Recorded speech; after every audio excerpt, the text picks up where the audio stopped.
This is truly an historic gathering. Between nations, we must reconcile human activities. A lot has happened since the climate summit in 1992, and we're already seeing more disasters around the world.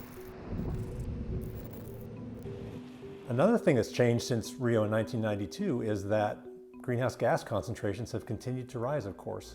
Greenhouse gases are gases like carbon dioxide, methane, and nitrous oxide that essentially trap radiation or delay the passage of radiation out from the Earth into space, and they warm the planet a little bit like a blanket. So the worst greenhouse gases that we worry about are carbon dioxide and methane. Carbon dioxide was about 350 parts per million in the atmosphere in 1992.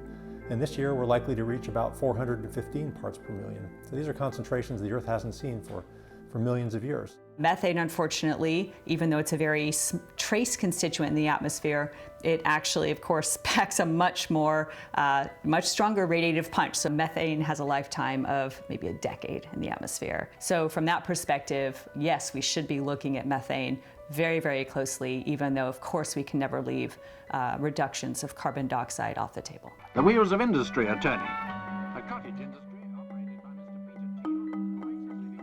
Peter Well, the vast majority of carbon dioxide emissions today come from fossil fuel use. We burn oil to drive our cars, we burn coal and natural gas to make electricity and produce petrochemicals and goods. And agricultural activities also release carbon dioxide.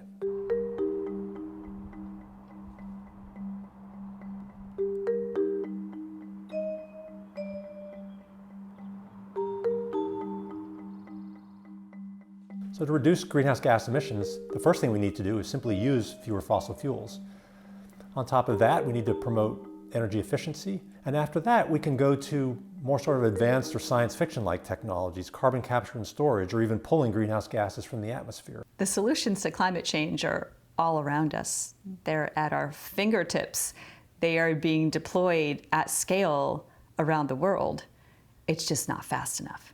The electricity bills in kilowatt hours and pounds of CO2 up here, right?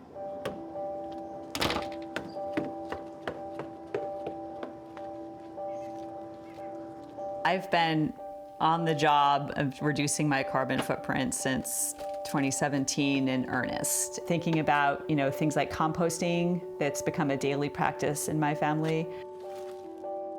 And of course, the biking has spread like wildfire. I played a small part. We need to find another gear in our individual lives, in our families, in our cities, in our states, at the national level, and yes, at the international negotiating table as well. The good news is we know exactly what needs to be done.